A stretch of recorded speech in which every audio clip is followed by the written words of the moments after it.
지난주에 미안합니다. 사과를 하세요라는 이제 제목을 가지고 설교를 했습니다. 그래서 사과의 5가지 말을 제가 여러분과 함께 나눴습니다. 그랬더니 바로 우리 자막을 열심히 하고 계시는 지연 선생님께서 5가지 언어로 사과를 하셨다고. 오늘도 끝나고 오늘은 3번째 시간이고, 원래 여러분들이 첫 번째 시간 있었는데 그건 뛰어넘었어요. 오늘은 불쌍히 여기는 것이 무엇인지에 대한 얘기를 해보려고 합니다. 어떻게 얘기를 풀어볼까 하다가 성경적인 알쓸신잡으로 한번 시작해 보려고 하는데, 제가 한번 질문하겠습니다. 여러분, 우리가 신약과 구약을 있죠. 총 다 해서 39, 27, 66권입니다. 유대교도 성경이 있겠죠? 구약은 같다고 우리가 알고 있습니다. 그러면 유대인의 성경이 정말 39권일까요? 어떻게 생각하십니까? 그리고 유대인의 성경은 지금 우리가 읽는 이 성경하고 똑같이 창세기부터 말라기서까지 이렇게 있을까요? 어떻게 생각하십니까? 아닙니다. 아니에요. 좀 빠진 것도 있고 구성도 다르고 배열도 다른데요. 일단 이름 자체가 달라요. 요거 아셔야 되는데, 유대인의 성경 이름이 뭐냐 보여주시죠. 타나크라고 합니다. 타나크. 이게 타나크가 뭐냐면, 우리도 보면은 이게 말 줄였을 때 앞에 자를 이렇게 따서 쓰잖아요. 지금 보면 토라의 타, 그 다음에 네비임의 나, 그 다음에 케투빔의 크, 이렇게 갖고 일종의 첫 자를 딴 얘기예요. 타나크라고 합니다. 그래서 구성이 딱 3개로 이어지는데, 첫 번째 토라는 여러분 아시는 그 모세 오경하고 똑같습니다. 거의 비슷해요. 그 다음에 두 번째는 뭐냐면, 우리는 그리고 나서는 여호수아 이렇게 사사기 넘어가잖아요. 걔는 그거를 역사서라고 하지 않고 네비임이라고 합니다. 근데 이거를 말을 그냥 풀이하면 예언자들, 아마 선지자들이라고 하는 예언자들이 이 글을 썼기 때문에 그런 게 아닌가 생각이 되지만, 어쨌든 예언서가 나와요. 그러니까 역사서 플러스 여러 가지 또 그 뒤에 나온 선지서들 이렇게 짬뽕을 해놨어요. 그리고는 성경에 나중에 뭐가 나오냐면 케투빔이 나옵니다. 케투빔이 문서 그대로 직역을 하면 문서들입니다. 그러니까 일종의 앞에서 못 나온 성경을 이렇게 같이 추려놓은 거하고 똑같은데, 그냥 문서라고 하기 그러니까 거룩한 문서 해갖고 성문서라고 합니다. 자, 그러면 제가 질문해 보겠습니다.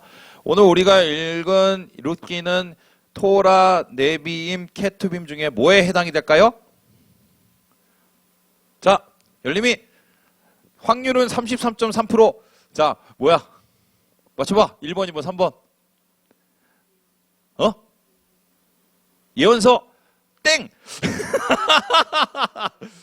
분발하세요. 케투빔이에요. 케투빔. 케투빔의 시가서하고 여러 가지 예언서도 섞여 있는데, 근데 이 케투빔이 또 여러 가지가 있는데, 그 중에 또 대표적인 5개의 문서가 있습니다. 그걸 뭐라고 그러냐면 메길롯이라고 해요. 근데 이 메길롯이 뭐냐면 두루 말인데요. 여기에 있는 이 속하는 이 케투빔에 있는 책 중에 뽑아서 되게 중요한 책만 5가지를 모아놓습니다. 그게 뭐냐 보여주시죠. 지금도 이제 유대 시나고그에 가면 이러한 케투빔 쪽에서 메길롯을 5개 놓는데요. 여기 보면 5가지 책이 나옵니다. 아가서, 룻기, 에가, 전도서, 에스더. 자, 그러면 제가 질문하겠습니다. 저기 보니까 시커먼 두루마리가 몇 개가 있습니까? 그럼 1개는 어디 갔어요? 너 아까 들었잖아. 에잇! 에잇! 자, 그러면 다른 질문. 룻기는 어디 있을까요? 몇 번째일까요? 눌러주세요. 네, 저겁니다. 세자잖아. 리을, 우, 시옷 다 보면 다고요. 근데 룻기하고 비롯한 이 메길롯은요, 다 쓰이는 범위가 있었습니다. 첫 번째 아가서는 6월절 날 같이 모여서 읽었고, 예레미야 애가는 이제 슬픈 노래니까 예루살렘 폐망일에 있습니다. 우리나라면 한일 합방이죠. 그리고 나서 전도서는 초막절에 읽는데, 이게 뭐냐면 인생의 끝을 살면서 지혜롭게 살아라 이런 뜻이고, 에스더서는 이게 뭐냐면 하만에게서 유대인들이 바벨론에서 구원을 받은 날이기 때문에 그때 에스더서를 읽습니다. 근데 룻기는 언제 읽는다고요? 오순절. 오늘이 무슨 날이죠? 성령 강림절. 오순절이에요. 오늘 사실 오순절입니다. 6월절 이후에 50일이 지난 날. 그렇다면 왜 사람들은 하필이면은 오순절에 우리는 지금 성경 얘기를 하지만 유대인들은 왜 룻기를 읽었을까? 이틀째부터 이걸 계속 가족들이 낭송을 하는데요. 그 이유는 뭐 여러 가지가 있는데 표면적인 이유 이렇습니다. 우리 함께 룻기서 1장 22절의 말씀을 같이 한번 읽어보도록 하겠습니다. 시작! 나오미가 모압 지방에서 그의 며느리 모압 여인 룻과 함께 돌아왔는데 그들이 보리 추수 시작할 때에 베들레헴에 이르렀더라. 언제 왔다고요? 보리 추수 시작할 때. 요때가 오순절이에요. 오순절이 어떠냐면은 벼농사, 보리, 밀 이런 거 추수 다 마치고 과실 농사를 새롭게 시작하는 그 즈음인데 룻기의 배경, 시간적 배경이 딱 그때인 거예요. 아, 그러니까 시간적 배경상 요때 룻기를 읽으면 되겠구나. 요게 표면적입니다. 그런데 사실은 이건 표면적인 이유고 유대인들이 오순절에 룻기를 읽는 이유는 진짜 이건데요. 우리 함께 룻기서 4장 말씀을 같이 한번 읽어보도록 하겠습니다. 시작! 살몬은 보아스를 낳았고 보아스는 오벳을 낳았고 오벳은 이새를 낳았고 이새는 다윗을 낳았더라. 누가 맨 마지막에 태어났어요? 다윗이에요. 성경에서 유대인들이 가장 위대하게 생각하는 사람이 누구라고요? 다윗. 우리나라로 따지면 세종대왕이거든요. 이때 가장 영광스러운 나라였는데 이 오순절이 다윗과 관련이 있습니다. 자, 그럼 제가 질문해 보겠습니다. 다윗 생일이 언제일까요? 오순절이에요. 어떻게 하셨지? 그럼 다윗이 언제 죽었을까요? 이것도 오순절이. 어떻게 그러셨지? 네, 대단하세요. 네, 뭐 문제의 답이 있죠. 오순절이라고 전승에 내려와요. 그러니까 사실 이 룻기를 읽는 이유는 다윗을 기억하기 위해서였는데 이런 겁니다. 유대 역사 중에 가장 빛나는 역사. 그때를 다시 기억하고 소망하는 날이에요. 그러면은 오순절은 어떤 날이냐면은 지난 것은 잊고 새로운 것으로 회복을 위해서 더 나은 세상으로 나가기 위해서 우리 다윗과 같은 시대를 준비하자. 뭐 이러한 마음이 있었던 것이 바로 오순절이고 그래서 룻기를 읽었다. 그런데 참 흥미로운 게 룻기를 읽다 보면 이게 과연 은혜가 되는 얘기인지 안 은혜가 되는 얘기인지 이게 희망과 관련된 얘기인지 되게 헷갈립니다. 왜냐하면은 룻기 얘기가 어떤 얘기냐면 연애 얘기예요. 연애. 그래서 이 그림을 이렇게 그렸는데요. 보여주시죠. 이게 되게 긴데 율리우스 슈노르 폰 카프틀스펠트라는 예, 그 독일 작가 유명하신 분이 있는데 이분이 딱 그렸습니다. 저기서 룻은 알겠지요? 예, 이쁜 여인입니다. 룻이에요. 자, 그러면 보아스는 누굴까요? 둘 중에 하나겠죠. 뒤에 있는 여자는 아닐 테고 누굴까요? 모자 쓰고 있는 사람입니다. 이게 뭐냐면 보아스라는 어떤 남자가 룻이라는 여자한테 반해서 결혼을 해서 애를 낳았다. 이게 룻기입니다. 이걸 왜 읽냐? 뭐 아름다운 얘기니까 그러지 않느냐? 그런데 그렇지가 않은 게 이 그림이 좀 잘못되어 있어요. 뭐가 잘못되어 있느냐? 저 보아스의 모습입니다. 자, 그럼 제 질문을 또 해보겠습니다. 룻이 보아스를 만나서 결혼할 때 나이가 어느 정도였을까요? 자, 그럼 우리 중에 한번 뽑아봅시다. 거의 누구 나이하고 똑같습니다. 누굴까요? 아니, 룻의 나이. 해림입니다. 해림이. 축하해. 너 이제 앞으로 룻이야. 해림이 나요, 해림이. 상당하죠? 근데 이때 거의 한 15세 결혼했거든요. 그러니까 해림이 나이면 좀 늙은 처녀야. 근데 이미 남편이 죽었어. 유감이야?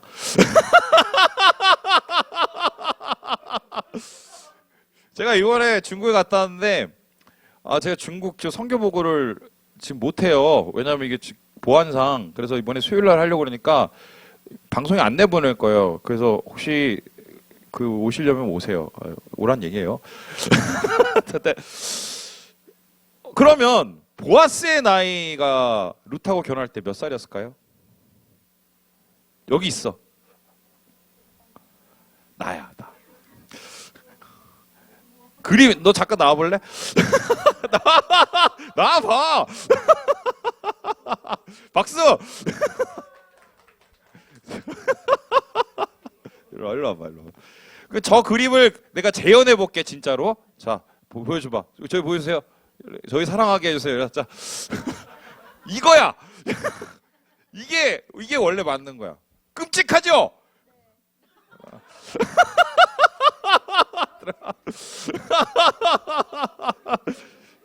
이 얘기를 읽어야 되겠냐고, 이 얘기를.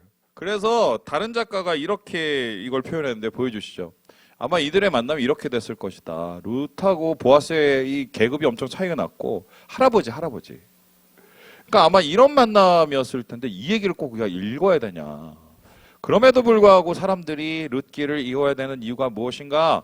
여기에는요 더 다른 이유가 하나 있는데요.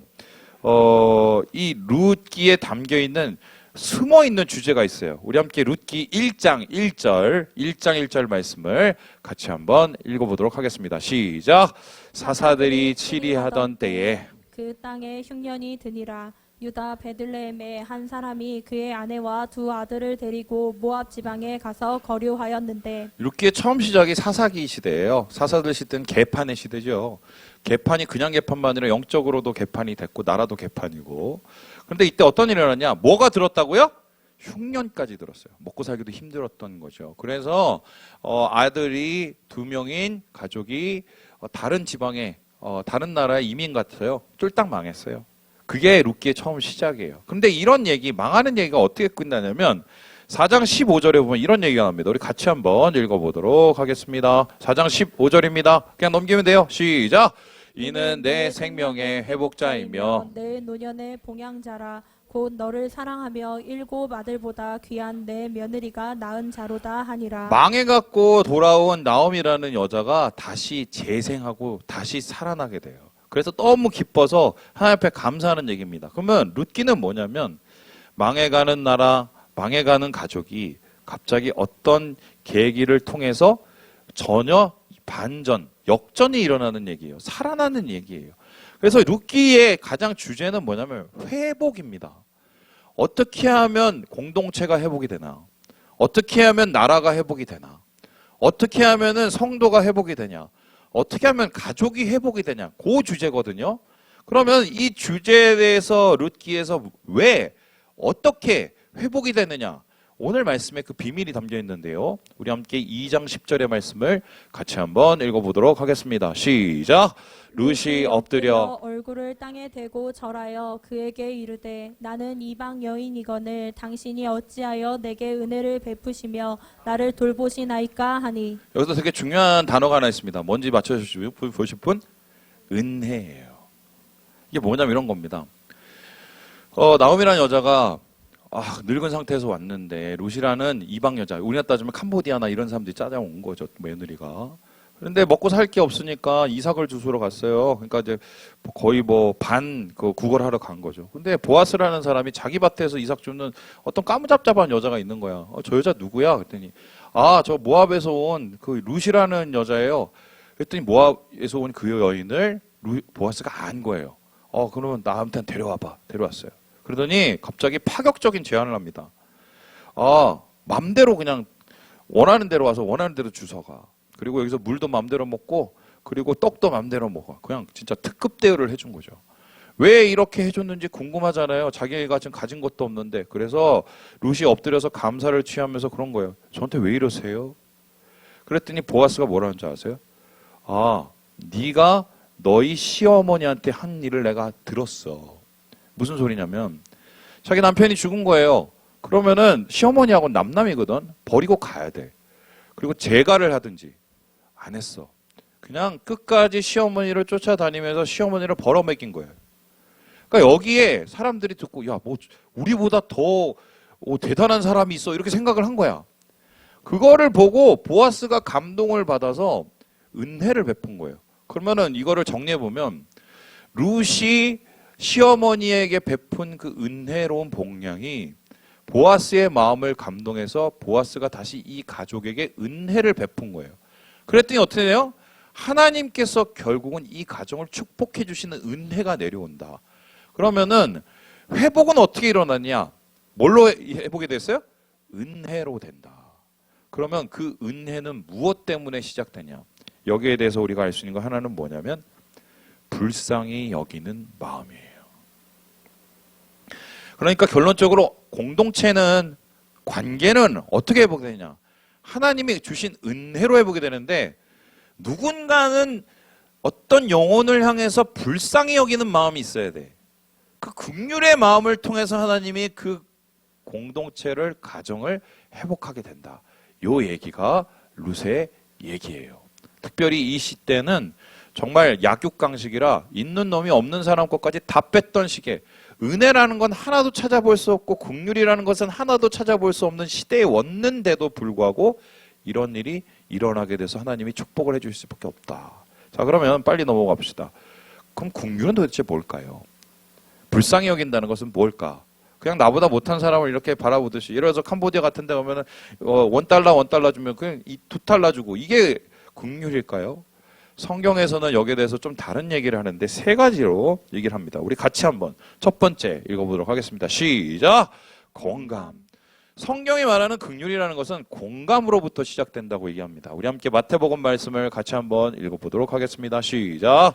우리를 보시고 불쌍히 여기시니 이는 그들이 목자 없는 양과 같이 고생하며 기진함이라. 그러므로 추수하는 주인에게 청하여 추수할 일꾼들을 보내주소서 하라 하시니라. 예수님이 사람들을 어떻게 고치셨냐면 불쌍히 여기셔서 고치셨습니다. 예수님이 왜 이 땅에 오셨느냐? 우리를 불쌍히 여기셔서 이 땅에 오셔서 성육신하시고 구원해 주신 거예요. 그런데 그 불쌍히 여긴다는 그 말이 뭐냐면요, 스플랑크톤에서 나온 말이에요. 조마이가 붙는데요. 이게 어쩌면 우리 내장을 뜻합니다. 내장. 전 지금 배가 나왔지만 그래도 이 배 안에 내장이라는 게 있거든요.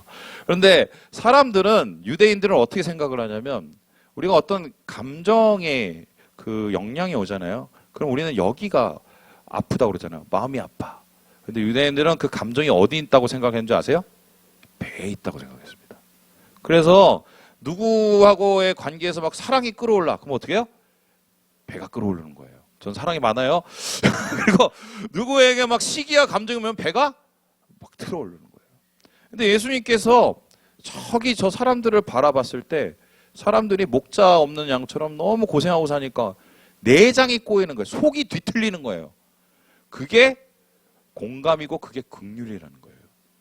그러니까 내가 누구를 불쌍히 여긴다는 것은 그 사람의 감정을 공감을 하는 거예요. 목사님, 그게 공감이 되는 사람도 있는데 정말 이놈은, 이 왼수는 아니라서 공감이 1도 안 된다고. 맞아요. 사람은 그럴 수 있어요. 근데 성경에서 말하는 긍휼의 공감이라는 것은 뭐냐면 사람의 마음을 공감하는 게 아니라 하나님의 마음을 공감하는 거예요. 내가 봤을 때 저건 진짜 왼수인데 하나님의 눈으로 보면 불쌍한 영혼인 거죠. 그렇게 하나님이 나를 불쌍하게 보시고 구원을 해주셨기 때문에 그 하나님의 마음을 품으면서 누구 영혼을 바라보는 그것이 긍휼의 시작이다. 성경에서 우리에게 그렇게 얘기하고 있는 것입니다. 그렇다면 두 번째로 성경이 말하는 긍휼이라는 것은 무엇일까? 우리 같이 읽어보도록 하겠습니다. 시작! 여유예요. 저는 이게 여러 가지 좀 여유란 말을 쓰고 싶은데 누군가에게 여유를 주는 거예요.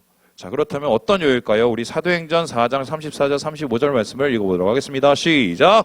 그 중에 가난한 사람이 없으니 이는 밭과 집 있는 자는 팔아 그 판 것의 값을 가져다가 사도들의 발 앞에 두매 그들이 각 사람의 필요를 따라 나누어 줌이라. 오순절은 성령이 강림하신 날이고 그때 교회가 일어났습니다. 하나님께서 보아스라는 사람, 룻이라는 사람을 통해서 세상을 변화시켰듯이 오늘날의 보아스인 교회를 통해서 세상을 변화시키기 원하셨어요. 그렇게 처음으로 생긴 예루살렘 교회가 제일 먼저 세상을 변화시키기 위해서 한 일이 뭐냐? 여기 보니까 어떻게 합니까? 가난한 사람을 돕는 거예요. 근데 시킨 사람은 아무도 없어. 그냥 자기가 갖고 있는 거를 나눴어요. 이걸 가지고 뭐냐면 유무상통이래요. 있든지 없든지 함께 나눴다. 시키지도 않았는데 하나님으로부터 은혜를 받으니까 그 은혜를 가지고 누군가를 도운 거예요. 왜 돕습니까? 그 사람이 숨 쉴 틈을 주는 거예요. 다시. 그 사람이 일어설 틈을 주는 거예요. 긍휼이라는 건 그런 거예요. 누군가에게 숨 쉬고 다시 일어설 수 있는 기회를 주는 겁니다. 물론 우리에게 실수를 하거나 죄를 지은 사람에게 죄를 인정해 주거나 아니면 죄에 대해서 우리가 그냥 방치하라는 소리가 아니에요. 근데 죄는 미워해도 뭐는 미워하면 안 됩니까? 사람은 미워하면 안 돼요. 말은 쉽죠. 이게 어떤 뜻이냐면 죄 지은 사람이 다시 일어설 수 있는 시간과 여유는 줘야 돼. 성경은 그래서 하나님이 우리를 구원해 주셨다고 얘기했어요. 다시 돌아올 수 있는 기회를 주신 거죠. 그래서 긍휼이라는 것은 바로 뭐냐면 내 주위에 있는 누군가에게 다시 일어설 수 있는 여유, 그 무엇을 공급해 주는 게 긍휼이다. 이게 바로 성경이 말하고 있는 긍휼입니다. 마지막으로 성경이 말하는 긍휼은 무엇일까요? 우리 같이 한번 읽어보도록 하겠습니다. 시작! 동행이에요. 자, 이건 무슨 뜻일까? 예수님께서 오순절 성령 강림을 주시면서 내가 왜 오순절에 성령 강림을 주는지를 설명을 이렇게 하셨는데요. 우리 함께 요한복음 14장 16절 18절 말씀을 같이 한번 읽어보도록 하겠습니다. 시작! 내가 아버지께 구하겠으니 그가 또 다른 보혜사를 너희에게 주사 영원토록 너희와 함께 있게 하리니 내가 너희를 고아와 같이 버려두지 아니하고 너희에게로 오리라. 아멘. 보혜사를 주시기 위해서 그렇다는 거예요. 보혜사는 뭐냐면 돕는 사람이에요. 근데 그 돕는 보혜사가 와서서 제일 우리를 위해서 해야 되는 가장 큰 도움이 뭐냐? 우리를 고아처럼 버려두지 않고 함께 해주는 거래요. 말은 다 해줄 수 있어. 그런데 함께 걸어줄 수 있는 사람은 세상에 없어요. 교회가 어떤 곳이냐? 함께 걸어주는 곳이에요. 힘들고 괴로운 곳을 함께 걸어줄 수 있는 곳이 바로 교회예요. 하나님이 그걸 하라고 세워놓으신 거죠. 그래서요, 주님께서는 오늘 이 보아스와 룻을 통해서 하나님이 원하시는 긍휼을 보여주신 거예요. 그리고 그 긍휼을 통해서 하나님이 어떻게 축복하신지 보여주신 거예요. 그리고 그들과 함께 어떻게 동행하시는지를 보여주신 거예요. 그리고 이런 것을 통해서 세상을 바꾸길 원하시는 것, 그것은 바로 룻의 이야기고 보아스의 이야기고 오늘날 우리 교회의 이야기고 우리 가정의 이야기다. 제 말씀을 마치려고 하는데 오전에도 이 말씀을 하다가 좀 어떻게 임팩트 있게 하다가 찾아낸 한 사람이 있습니다. 보여주시죠. 혹시 이분 아시는 분? 알면 이상한 거야. 이분이 누구냐? 일본 나라시라는 곳에 사시는 오토 카타야마 씨 부부입니다. 오토 카타야마, 머리에 좀 희끗희끗하신 저분입니다. 이게 언제적 사진이냐면 27년 전 사진입니다. 한마디로 거기서 일반적으로 그냥 범민으로 살아가는 분이셨어요. 근데 왜 제가 이 사진을 보여주냐? 이분들이 TV 출연을 하게 됩니다. 우리로 따지면 어떤 TV냐면 세상에 이런 일이 아세요? 괴상하게 사시는 분. 어떻게 TV 출연하게 됐냐? 이분들 아들, 딸이 있는데 자기 집 사연을 이렇게 올려갖고 보낸 거야. 우리 집 좀 와주세요. 그래갖고 취재를 옵니다. 왜 불렀냐고 물어봤더니 이 카타야마 씨가 괴상한 행동을 했는데 어떤 행동을 했느냐? 20년 동안 아내에게 얘기를 한마디도 안 했습니다. 그래서 진짜 그런지 관찰 카메라를 했는데 여보 이거 좀 해줘. 이러고 말을 안 해요. 그 다른 데 가서는 또 말을 해. 그 도대체 이게 어떤 스토리가 됐느냐. 그래서 상담하시는 분하고 이분을 따로 불러갖고 물어봤어요. 왜 그렇게 됐느냐. 왜 그렇게 됐냐. 그랬더니 자기가 말을 안 하는 이유를 처음으로 공개를 했는데 이렇게 얘기했어요. 아이들이 태어나면서 아내가 너무 바빠졌다. 내게는 상대적으로 소홀해졌고 그 때문에 삐쳐서 말을 하지 않게 됐다.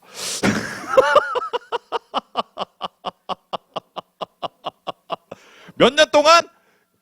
20년 동안. 근데 중요한 건 이 기간 동안 와이프는 왜 저 남자가 말을 안 하는지를 몰랐던 거야. 심지어는 애들도 몰라요. 그래갖고 이분을 이제 위로해주고 그리고는 둘이 데리고 와서 다시 무슨 어게인 뭐 이런 거 한 거야. 그러고는 이분에게 막 자꾸 말을 하라고 막 이렇게 했어.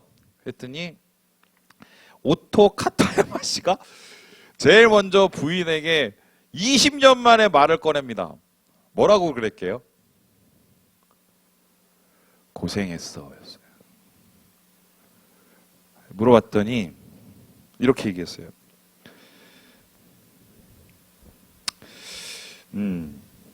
자식 키우느라 많은 신경을 쓰고 혼자 어려움을 겪고 온 아내에게 참 고맙다.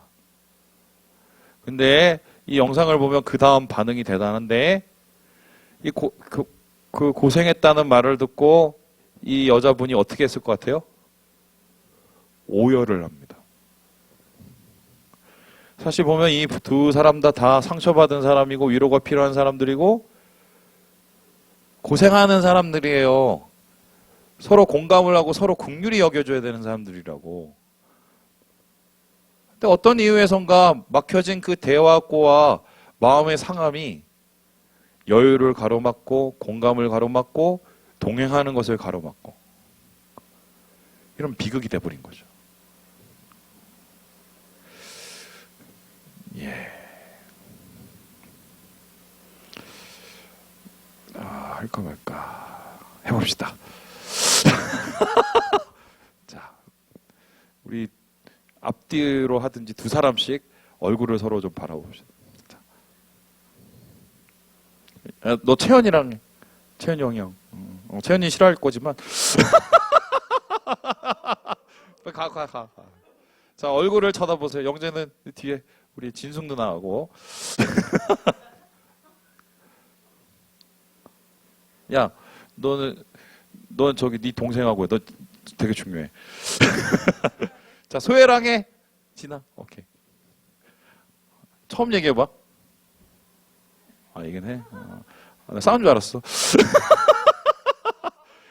자, 좀 붙어보세요. 네. 자, 손을 잡습니다. 예나야, 둘이 좀 해봐. 세희랑. 이때 안에 못해. 빨리. 목사님 시키면 하는 거야. 알아. 죽도록 시켰지. 자, 얼굴 쳐다보세요. 자, 전사님 좀 도와주세요. 예나 좀 앞으로. 빨리 해. 자, 서로 보세요. 따라합니다. 자, 기계적으로 따라해보세요. 처음엔. 종아나 옆에 사람 보고. 기계적으로 얼굴 쳐다봐. 목사님 보지 말고 둘이. 자, 기계적으로. 자, 시작. 맨 처음에 고생했어.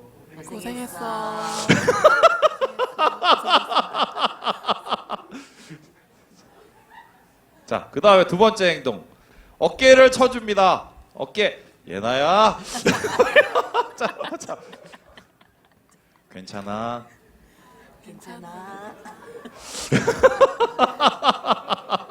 너 왜 안 해, 인마? 자, 마지막 세 번째 3콤보예요. 도와줄게. 그렇죠. 자, 이게 3콤보를 해봅니다. 고생했어, 괜찮아, 도와줄게. 시작. 고생했어, 괜찮아, 도와줄게.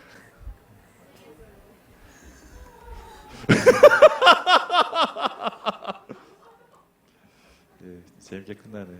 오전에는 우셨어요. 아버님 한 분이 우셨어요. 예. 그 말 한마디가 그렇게 듣고 싶으셔갖고. 예. 고생했어요, 다들. 괜찮습니다. 도와줄게요. 예. 진짜. 예. 주님 안에서 하나님의 긍휼을 이루고 세상을 회복시키는 우리 어이어크스 되시길 주님의 이름으로 축원합니다.